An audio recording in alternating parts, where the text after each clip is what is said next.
Hey, Mike. Hey, Darren, how's it going? Good. How are you? I'm good. I uh I just made this connection from my basement, Okay. and this is not a finished basement. This Okay. is a very unfinished basement. Are the This acoustics better down there? uh no, but this that's a good question. I don't think it's the acoustics as much as it is now I can start to create a space for this so Okay. that, over time it actually turns into a little mini studio. Oh, That's my dream. I kind of Uh, have a similar dream, so that'll be interesting oh, that's really if we cool. pull that off down. I have in our basement, we've got some plans too. I'm not sure how long it'll take, but yeah, cool. That's great. Yeah. So you can see the concrete wall behind me. If I were to show you the rest of the basement, you might disconnect the call because it's just too overwhelming. All right. We moved here something like a dozen years ago, and a lot of the stuff that we couldn't find a home for in the rest of the house, we just stuck in the basement. And it looks like, a bomb went off, Right. or some kind of a shelter of some kind for many families, not just ours. Yeah, right. And so I managed to clear a little space against one of the walls here. And now you'll see this microphone. And I mentioned last episode, it's got my wife's sock over the Yeah, top of it because nice. I saw a YouTube video about that, and that's what we're supposed to do. Okay. And then I put it on top of a snare drum. Uh, Uh, okay. and nobody in my family plays the snare drum, but it was one of these benefits you get from renting. My One of my sons plays cello, and when he was younger, he rented a cello. And if you accrue enough points, you get to pick something from the music shop. And Nice. rather than lose the points, they handed us the snare drum. So it just sits down here in the basement, hoping for somebody that's interested in playing the drums someday. Great. So it's really it's really makeshift. Yeah. And I'm happy to be down here. I got my dogs upstairs. My 13-year-old border collie and my 1.5-year-old border collie are out in the back. The older one is telling me insistently right now that he's feeling abused being Okay. outside, Left and out, that right? Yeah. really I should be letting him in. And what right do I have to prevent him access to the house and his bed? He's That's fine. 13, and so he does have a claim to make about that. The younger one, though, if I let them both in, the younger one is going to reduce the upstairs into something that looks approximately like what the basement looks like right now. Sure. So Yeah. she's just got a very active imagination, you might say. And so I'm just leaving them out here right now. They're dogs. I think they'll be fine. But Yep. if the sound of a plaintive sound of a barking older dog filters down here, that's what's going That's on. what that is. How And are we things just with you you? just you just missed the our big drama in the house is when the mail comes. So you just missed that. The dog Oh, Baxter wow. goes wild. That's his one trigger that he enjoys. So we're That's good awesome. on him for a while Well, too. lucky So you. How old is he? he's just, let's see, I think he's about 4. He has Okay. Okay. questionable origins. It's all estimate. So but we also, it's funny that you mentioned the real life thing because I do have mindfulness practice sessions in my house Yeah. fairly often, and everyone, it's kind of a standing disclaimer that there Nice. might be, if a squirrel happens to run past That's right. out back, we're going to have a little bit of adrenaline jolt to weave into our That's practice that evening. So, and it, fantastic. it happens, but it's kind of, he also spends most of the time just chilling out with us too, so it's kind of fun. Oh, It that's great. adds an Yeah. element to it. Yeah. Yeah, yeah, it definitely adds an element to it. Yeah, I got home a little later than I expected, and I wanted to set up. I'd been planning to set up my little basement studio here, and I had approximately a half an hour to do that, and so I was a little bit stressed out, which I thought was amusing, given that this is a mindfulness in real life Right. podcast, right? Yeah. And then I walk into the kitchen, and that older dog has figured out lately that he can get into the cabinet below the sink, and everything that was under there was on the floor, including a Nice. big puddle of spilled dish detergent and all kinds of stuff. So I Perfect. mindfully cleaned that up too. So Right. No, so I'm a here we big are. fan of. I actually think there's a lot to be more to be learned from bringing mindfulness to those moments than the Absolutely. relaxing ones. So I mean, we That's can so talk about that, true. but that's a underlying thing. I discover that um, the whole game can change when you include that stuff in. When you realize that it's both fodder for practice. It So sure it sure is. And there's yeah, something about being on your hands and knees and wiping up, in this case, a big puddle of dish detergent. Whereas, Yeah. having dogs or any living thing in your house, the puddles that you might be wiping up are not Oh yeah, always dish detergent. that's right. But there's Well, there's something this. about being Yeah. there, doing that close to the floor, and just having that experience that Right. Well, yeah, there's something about it that is an instant, like a gravitational pull, some kind of injustice. Like yeah, my that's life it. should not, I shouldn't have to deal with this. There's this deep, intense, like resistance, I guess. Somehow, this isn't the life I planned, and Yeah, scales all the way down to that, like cleaning up yeah, after our dogs, yeah, or God forbid we, drop something or break something. There's a potential right there is this explosion of my life should never have this kind of challenge in it, which is kind of interesting place, baseline starting point that I think we all come from yep, in a variety of ways in an ordinary day. It doesn't have to be love the, that. yeah, right? It's like everywhere. So then Yeah, if you can disrupt those once in a while, right. I You think know, you're headed for some really transformative stuff to happen when that becomes Absolutely. habit. And the flip side of that is interesting too, right? Because on one side, we're telling ourselves all the time, I don't deserve this, right? Yeah. And then Yeah. on the other side, our society and culture is saying, this is what you deserve, right? You're right. You Yeah, right. deserve the best of absolutely everything. Yeah. Right. So then we're Right. all taught along the lines that whatever is happening to us right now, we don't deserve. But what we do deserve is all of the excesses and luxuries and things like that that the rest of society is telling us we need to have. That's right. Maybe We're we should boxed put in. it on our credit card since we can't Yeah. afford it. We should just get that going and get there sooner. Yeah. Subscribe. Subscribe. Right. It's so true. Yeah, the mixed messages are staggering. But yeah. Well, but just even in the discussions about mindfulness, it's so easy to forget to include the idea that you can be mindful with any situation, you can be mindful with any sensation. Yeah. The idea that you have to narrow that to just the ones that are comfortable, I think Yeah. is Yeah. it's actually undercutting the potential. So Yeah. And not only that, but I mean, really, a lot of the time that what we're saying is, I don't deserve this regular life. I deserve right, something. I deserve something better. more exciting, right? Yeah, And so that exactly. that boredom is a story. Yeah, There's stories around that boredom. Why I shouldn't be experiencing it. Why I need something more exciting, some more novelty to it. And that's right. yeah, yeah, Well, and there was something about this assumption we have. I think we all know that there's a need right now, 2018, hmm for people to have a greater capacity for some kind of emotional regulation, mm, some self-awareness, some mm, ability to de-escalate ourselves. But mm, it's always like I shouldn't have to practice that. I right. should somehow magically conjure that up in the midst when the stakes are high. But I do think it's in the cleaning up after the dog or Yeah, the making the mistakes or having someone make a mistake that impacts you. These small scale ways, I think, is where the practice, like how else are we going to develop the capacity for emotional regulation if we're not willing right, to at least sample some right. of that real time emotion when it's not comfortable? Yeah, and this is something It's, I've heard you talk about before in terms of actually putting it into practice, right? Where, let's see, I'm down on my hands and knees. I got this big puddle, yeah, and I've got half of an avocado that he, chewed into, and I've got a banana peel, yeah, and whatever else we're throwing away that we don't want to see, right? This is the yeah, stuff that we want to put away so that we don't have to look at it all the time.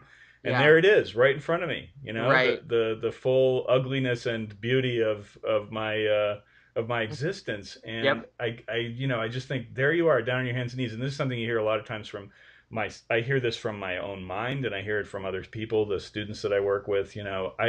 I'm having a hard time finding a time to meditate. And what they find is, right, when they're sitting, you're overwhelmed with your mind, all the things that it's telling you should be doing, FOMO, fear of missing Right. out, right? And then you're sitting with it, though, and you're just letting it kind of move through your system, and you're feeling it. And this is something I hear from you. often is it isn't just about noticing the thoughts, it's about feeling everything, right? So you're Yeah. feeling it, and then then what ends up sometimes happening, depending on the situation, is you feel a sense of calm, um, sort of Right. arise from the chaos in your own mind because you're sitting with it and not reacting to it, and then you think to yourself, wow, that was great, I want to do that again, but I've got all this shit I've got to do. Absolutely. And Yep. then you go out there and you got the spills to clean up, and you're down there on your hands and knees going, geez, if I didn't have to do all these spills, then I'd have more time to just peace out, Yeah. Right. right? Exactly. Yeah. But Right. then you No, notice in cleaning up that spill, that's it. That's the opportunity right there, that right? is the opportunity, and something I don't know. This is a an exercise strategy that everyone hates. Get very few takers on this, but when people say they don't have time, I actually think that the challenge is not a time obstacle. Mm, Uh, but what you just explained is such a great example of this idea that we think we want comfort, hmm. but we actually want to be able to change our relationship, both comfort and discomfort, Yes, so that we yes, can get a taste of that thing you're that's right. describing, right? And it's like one thing, in the shower, you can I don't know where I came across this. It was something about a fat burning strategy, but I Okay. recognized it as a mindfulness Oh strategy. yeah. Turn in the water to, and I ease into this, but like maybe 10 or 15 seconds of colder than comfortable, Hmm. and then maybe a half a minute back Yeah. to warm, and Yeah. then kind of in playing with those intervals. But the idea of, can I calibrate my reaction, the way I either push away or just open up to this warm water and then this cold water back and Hmm. forth. It's so interesting Nice. because it changes your perception of time. Mm. When it's Mm. uncomfortable, there's this, it feels like it's taking forever, that the time feels like it's longer. Hmm. Uh,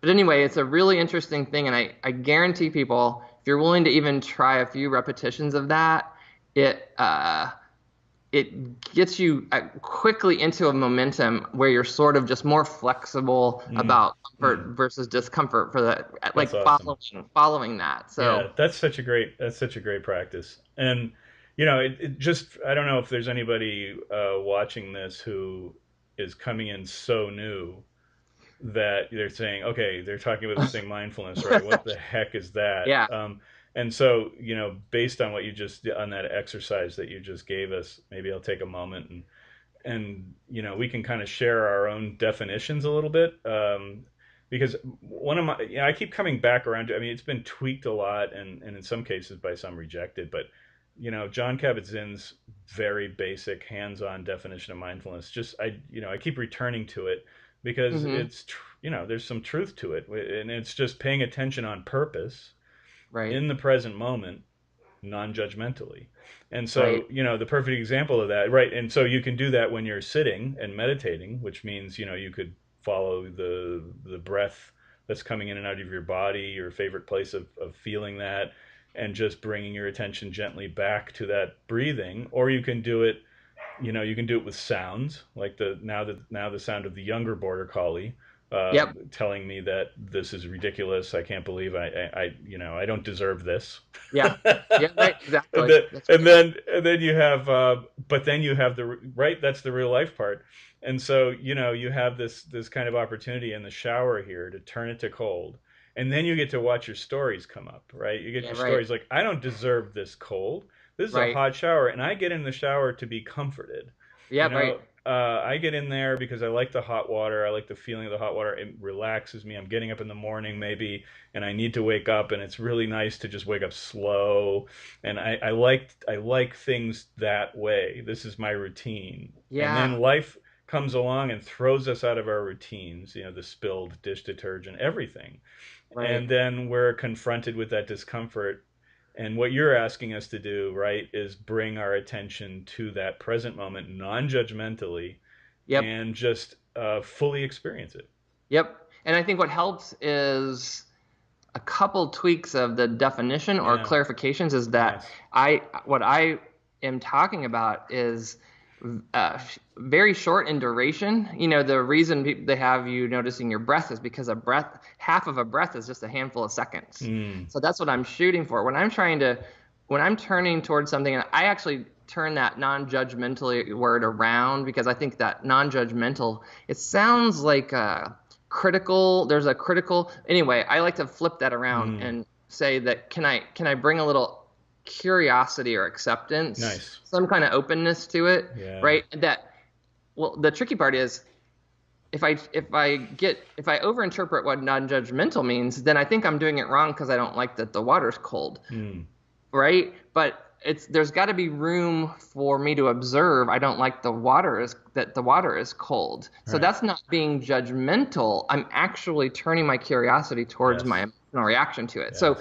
um, so I try to aim low, both in duration Mm, and in my ability to accept it. So it's like mm, if I can just, in a messy, imperfect way, very briefly, really bring as much curiosity as I can to a sensation for a handful of seconds. And then mm, it's like that's, it doesn't, I don't know, it's just one repetition of a capacity building exercise that is right. not going to instantly change my life.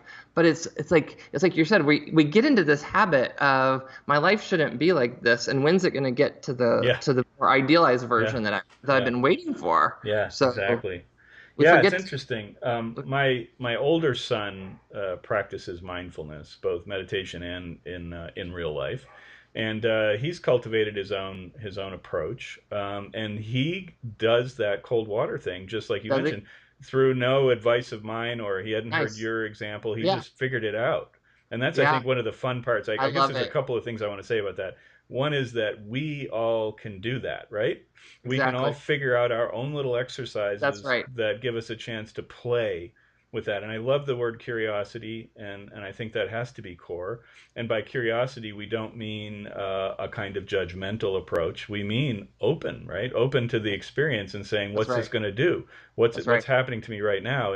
And so he told me recently. He said, "Wow, things have been changing." He said, "I when I was he was in the United Kingdom as a junior year abroad for college, and he did it a lot then. And he really cultivated a sense of, I don't know, equanimity around it. Just That's right. noticing what's going on, and building, in a sense, a kind of resilience to It is. that allows you to just appreciate whatever's happening without reacting to it. But then he told me, he's back home and he's trying to adapt to life back in the United States, and he said, I'm trying this cold water thing, and he said, I'm noticing that I don't want to do it. Yeah, right. I'm noticing that as soon as I turn that water to cold, I don't want to have that happen anymore. Yep. And so that's interesting. That's what I we can think bring there's a curiosity maybe to. you're describing a momentum of practice that I think this was behind my um, clarification or nudging people to drop the bar Mm, lower when mm, and let it be.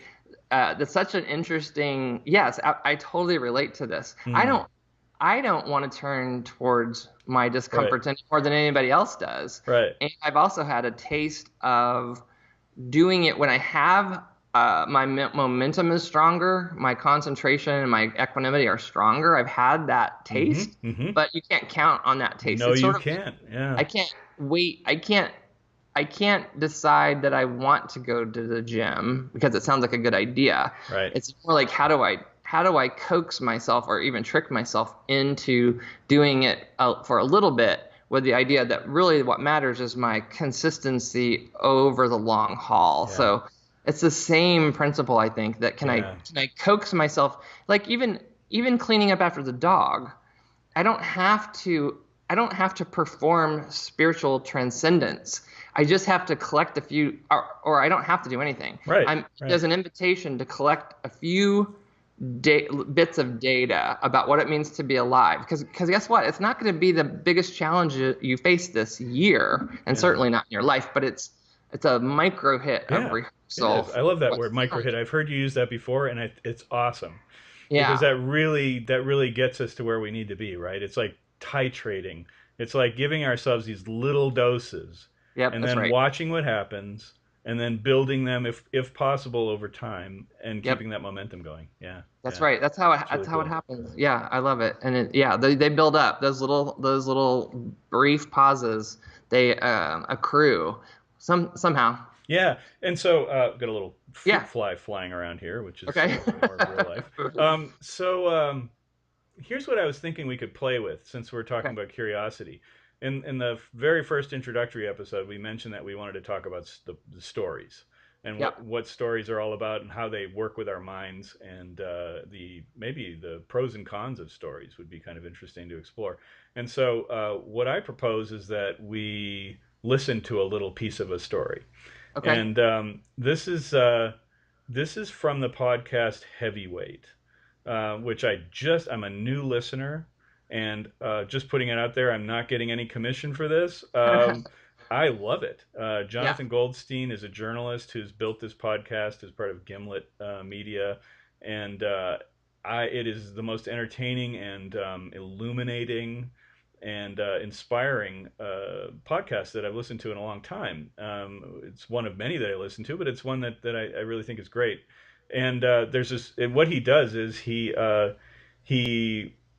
introduces himself to people who are trying to maybe complete a circle, a broken circle, or trying to connect the dots to something in their past experience that they haven't been able to Mhm. resolve. And so every story is different. But the story that I thought we could talk about today is Jesse.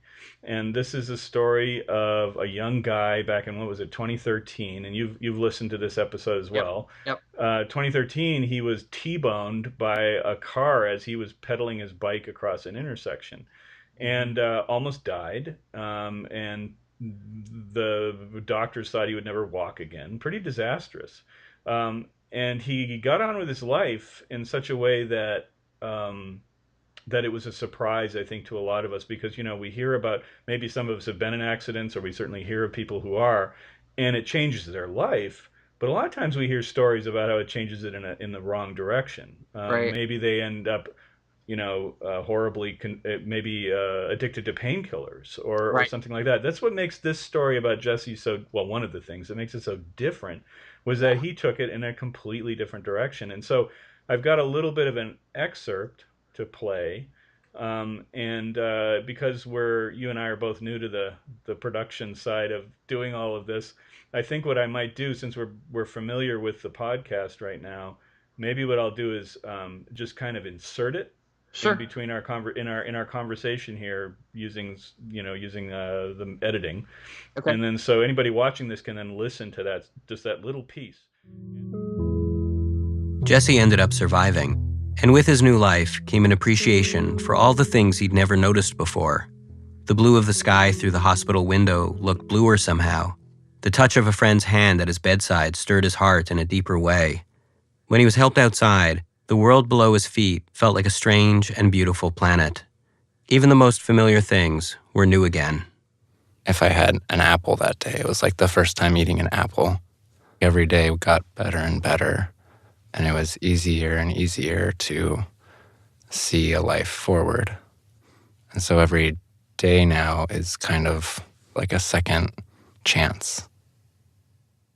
You'd think that this kind of instantaneous spiritual transformation would have an expiration date, that before long he'd be back to watching Bachelor in Paradise in bed with a bucket of Colonel Sanders on his lap and various dipping sauces neatly laid out across a pillow, just like everybody else.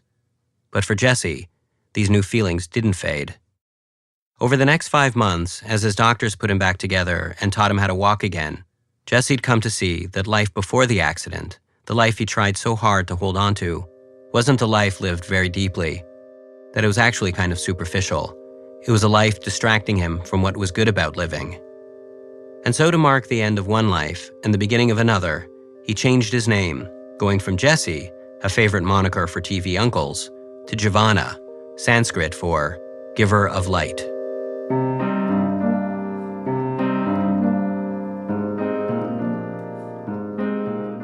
Four years later, Jivana's life looks quite different from Jesse's.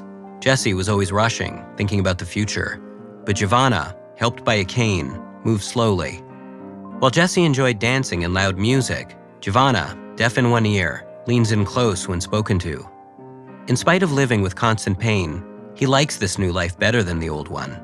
In fact, he's grateful for it. So this is a story. Jesse is a story. Yeah. It's a story invented in part by Jesse, in part by the person who hit him with their Right. car, and in part by, in a big part by Jonathan Goldstein, who's the one who tied all the pieces together with his editorial team and the amazing folks that are involved in the podcast, and produced something that's edible for us. You know, we can consume it in a short amount of time, half an hour or something like that. Right. And then we're left changed a little bit as a result of it. That's what good stories do, right? So, Yeah.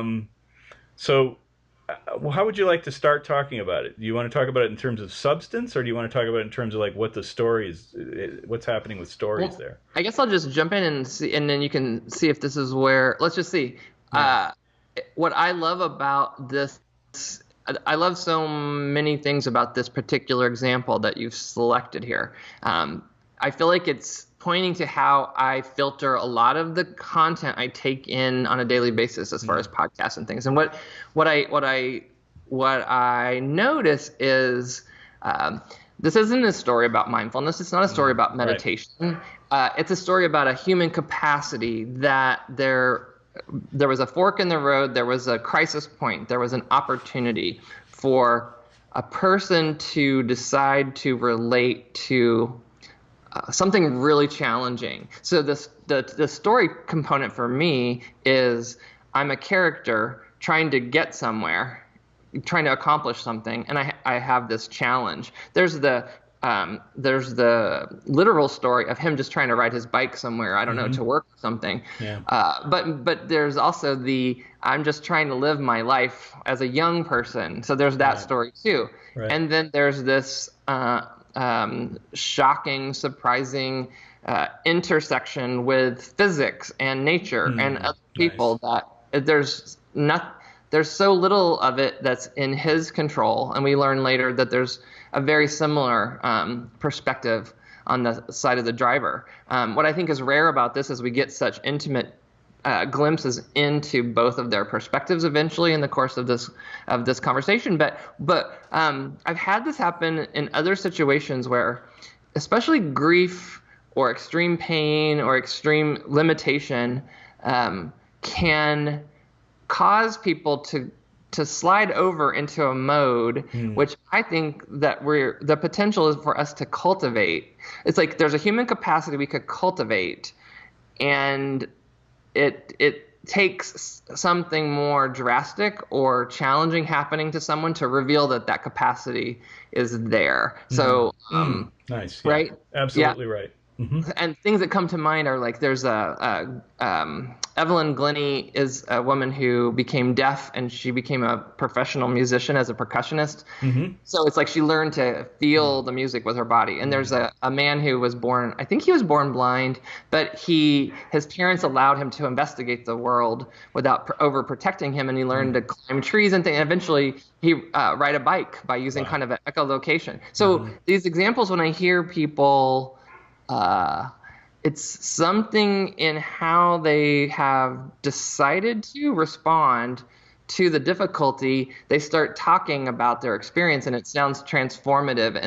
Instead of becoming a hell or a prison, and it's not difficult, but they respond to the challenge in a way that sounds like liberating or transformative, or in this case, he talks about being aware of his senses coming alive in a way that they had not before, seeing the sky, the color of the sky, and being the taste of an apple, right? And it's being moved by the mundane, like tapping into the extraordinary within the mundane. So it's like he got this window of opportunity to experience kind of a more full, complex human experience.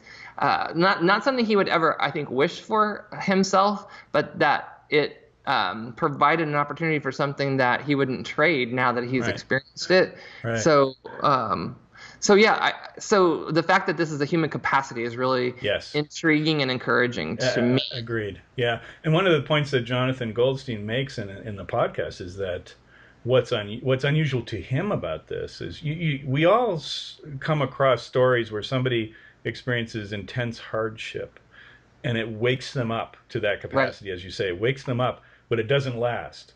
They might wake up for a few days or a few weeks or maybe even a year, noticing the beauty of just the mundane, as you say. And then life kind of sucks them back into the vortex because it's the things that they are conditioned to. You know, Yep. the stories that they grew up with have a gravitational pull to them, and Right. so they are always lurking in the around the edges, calling to you, saying, "No, That's this right. is how the world is. This is your life. This is who you are." You know, Right. and if you take somebody like Jesse, you know who he was. He thought he was in great form. He had a fun life, and you know he's a partier, and he enjoyed life. So many of us would look at that and say, well, good, he's getting he's getting Yeah. a lot out of life. He's enjoying it. He's not miserable. But then this accident happens, and at Yeah. first he's full of rage, and then something like a switch is thrown, but it's a switch that stays thrown according to Goldstein. It's a Yeah. switch that stays thrown. And so Jesse is just taking this new story. He even changes his name, as we heard. And he takes this new story into his life Right. as a Right. way of experiencing life more fully in every single moment. And that's something that Right. we also are capable of, but we can't deny the fact. And I love how we can go back to the cold water shower example, right? So you put on the cold water, you put on the warm water, you turn it back and forth, and you're noticing what's coming up. And you're noticing the stories, and the stories are, I don't like cold water. Yeah. Why am I doing this? I don't deserve this, whatever. And imagine the transformation that can take place where no longer do those stories have such a strong gravitational pull. That's right. Well, there are a couple things. I think that I'm totally just speculating, but I think his recovery I mean, his injuries were so intense that his recovery must have taken forever. So I almost think of it as kind of a non-consensual monastic experience, like I think That's most of interesting. us can decide, do I want to turn the water to cold for 10 seconds? But he didn't make a decision, can I go down this contemplative right. path? He didn't have that choice. Yeah. Right? And I think what you're saying earlier about the very real possibility of people becoming addicted to painkillers because they have pain, and we don't know how to talk with much skill or expertise around transforming that pain. So in some ways, there was a lucky accident that Jesse recognized a window and he just jumped through it. I think somehow I have a feeling. I think this is the same window we don't have to wait. We can jump through that window. The window it's a leap of, I see it as almost as like a tiny leap of faith. Could I swim against the stream of this current that's pulling me, and just out of curiosity, just to see what happens? And everything in us is saying, no, I deserve this. This is a sad story. I deserve That's right. to like relish in the how it feels to be a victim, even though it's a tricky thing to talk about. It is. It's not. It is? Right. Yeah. Oh, it's not wow. that. I think we're all. It's like, I think the hardest stories to see through in our own personal stories are the ones where the suffering is real and it's intense, and it might be even caused by so many factors that are outside of our control that, from our perspective, we could see if I could just tweak some of these things, then I wouldn't be suffering like this. And yes, that's true. The fact that can really be true. It's not fair, right? It's not fair to get a terminal diagnosis or to lose someone you love. These aren't fair. But there's a gravitational pull of the narrative that can prevent us from seeing the possibility, I think, of sort of cultivating intentionally a relationship to that pain, to that situation. And I don't hold it against anyone who doesn't see that window of opportunity or doesn't cultivate that. I get it. It's hard. It's really hard. But I think it's worth celebrating these cases where I'm inspired by anyone who's willing to turn towards some physical or emotional challenge or some relationship to uncertainty. Really, I like to widen that out into any scope, any context. The fact that humans have the capacity to turn towards discomfort. It's very unlikely that we ever would. Yeah. But people report back from the other side of even those tiny leaps. They report a payoff that you can't conceptualize. You have to live, I think. This is where we can use stories to our advantage, right? Because you know what oftentimes comes up when you're practicing mindfulness is you notice all of the stories that are not serving you well. And so the idea of being a victim, right? Right. And in recognizing victimhood, we do two things. One is we recognize that there's power differences, that there are those who are subject, they're the receiving end of something, either if it's intentional or unintentional. In the case of Jesse's story, it was unintentional. Right. But there are many people in the world who are on the receiving end of intentional abuse or other forms of suffering. So we recognize that, that's a real thing. But at the same time, what do we do with it? What do we do with the stories?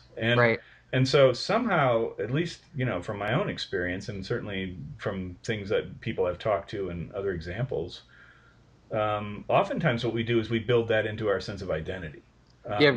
Here's an opportunity to hold lightly the story. To be just like back in the shower. We're spending a lot of time in the shower today. It seems That's like, okay. Darren. But back in the shower, we're holding lightly that experience of unpleasantness and pleasantness, and being curious about it. And so what that gives us is it's a kind of emancipation from the story. We're recognizing the power of the story, but we're able to maybe slowly cultivate the ability to channel that energy into a story that makes a difference in a different way, in a way that's constructive for our lives, that transforms victimhood, that transforms even disability. Here's Jesse, who was able to ride his bike and drive his car and run and do all the things that Jesse was able to do, and then now he's walking with a cane. And so many of us would adopt the story that now, I'm unable to accomplish the things that I used to be able to do, and therefore I'm lesser in some regard. But here he, for whatever reason, transforms that narrative into something that means that he gets to slow down and really appreciate the present moment of his existence, which is something that, as we talked about in the beginning of our conversation this morning, we push away. Like, that isn't good enough. That means that what I'm experiencing right now isn't good enough. Something better is waiting.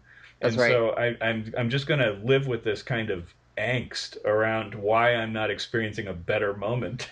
Yeah, that's right. Well, it does illustrate the power of the story. Is the shape of the story is like that we're working towards resolution, which makes sense.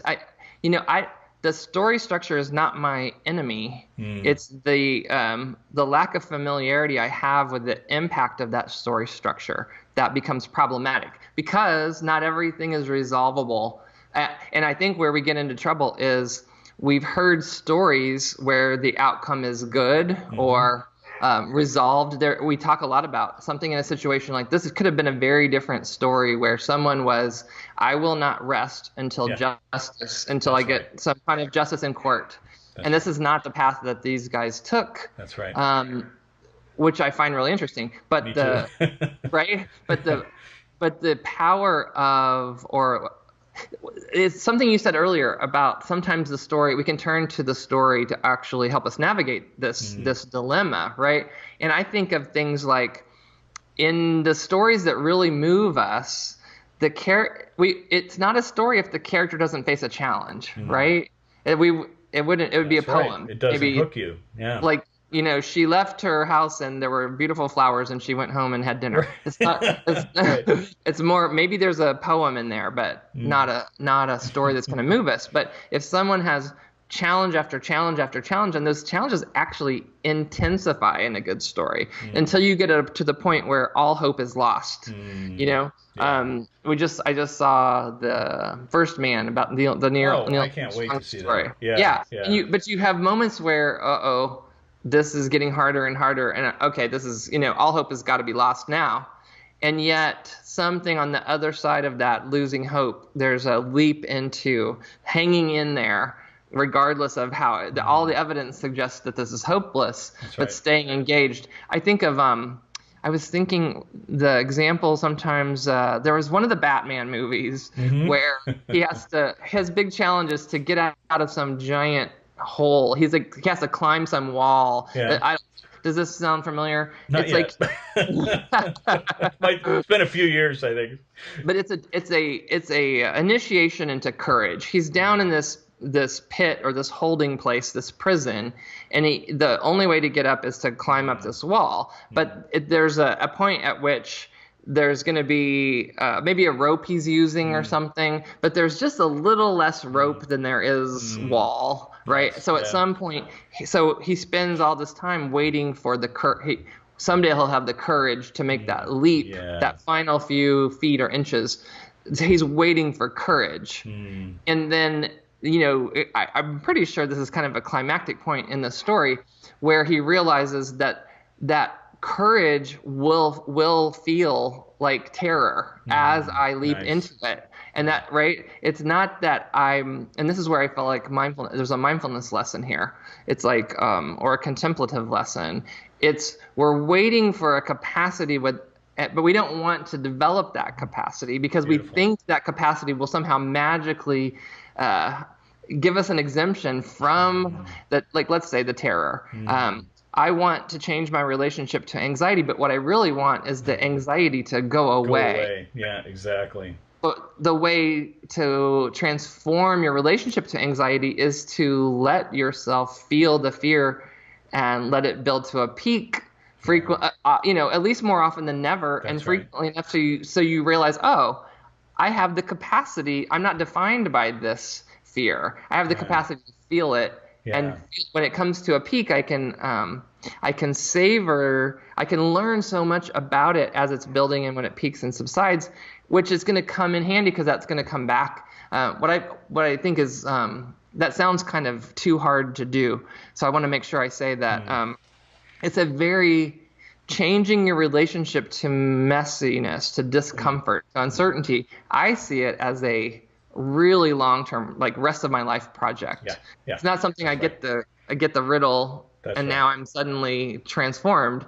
And something you said about what your son said, I don't want to turn the water to cold today.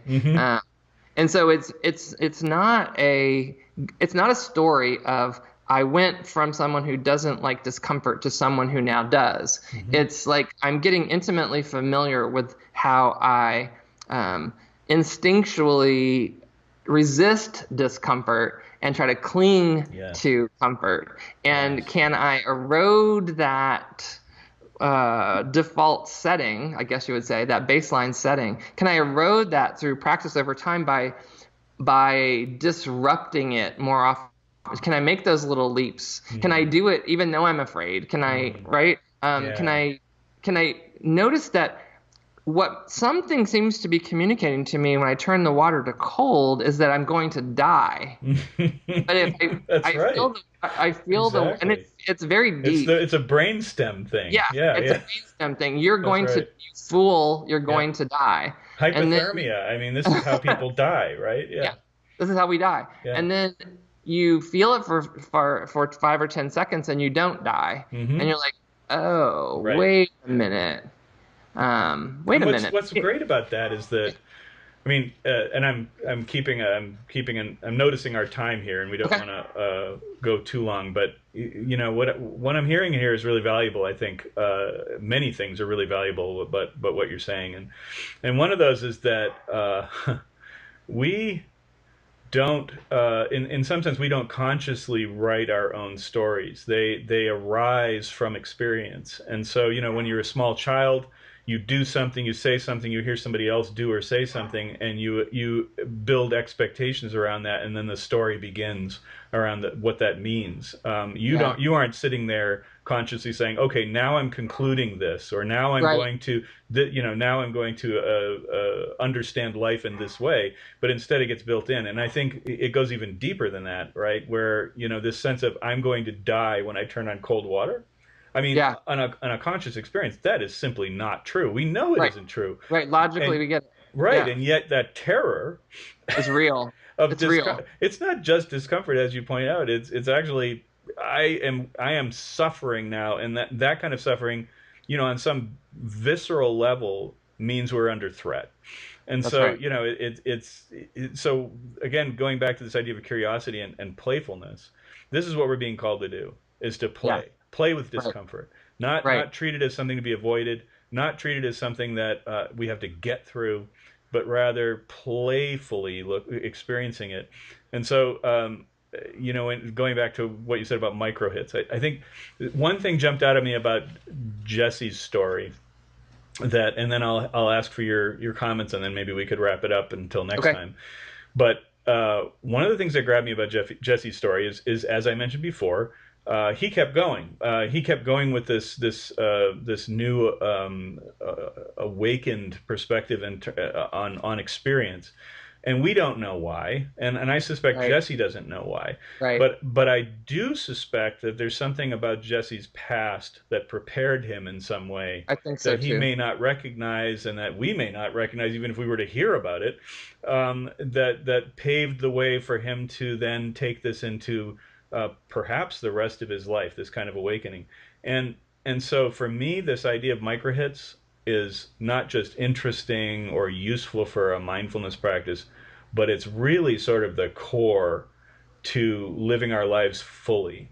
Because, I can't predict when I might be in a situation where something really traumatic happens to me or someone I love. I can't. That's right.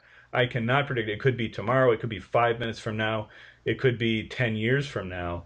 And so what am I doing with my life so that I can experience that as fully as possible and find, if not the beauty, which is very difficult, very difficult to ask, but at least the richness of what it is to be alive. How can I get ready for it? Because to be honest, I don't think I've done enough micro hits yet. I think that when tragedy strikes, I'm going to be, and this is something I heard some while. I can't attribute it to anybody, but it was somebody wise. It was that when we're, and I'm going to totally paraphrase, and I'm sure I'm getting it completely wrong, but when we're challenged by something, we don't rise to the level of our achievement. We fall to the level of our practice. Yep. And so, you could have somebody who's achieved great things, but if they aren't continuing to practice, when something strikes, some kind of challenge strikes, chances are they're going to fall to that level where they're at. And so these micro hits, to me, are kind of a ratcheting thing where we just keep playing.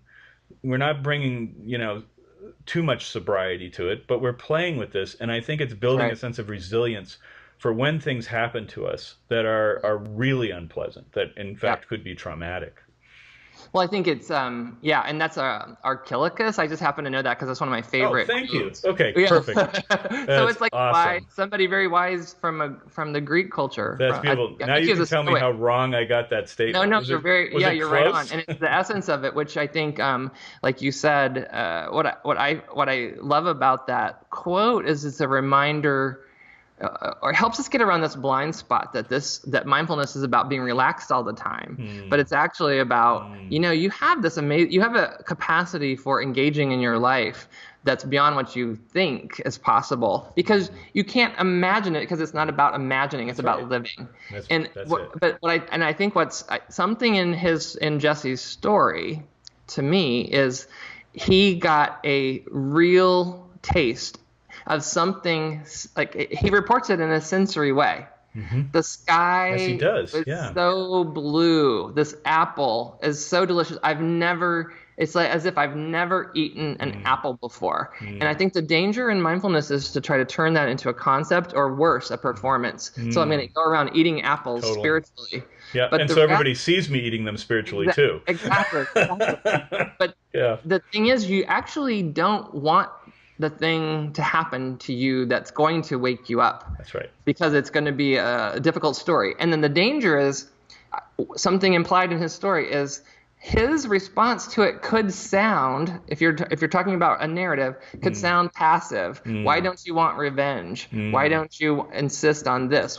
How can you be passively accepting?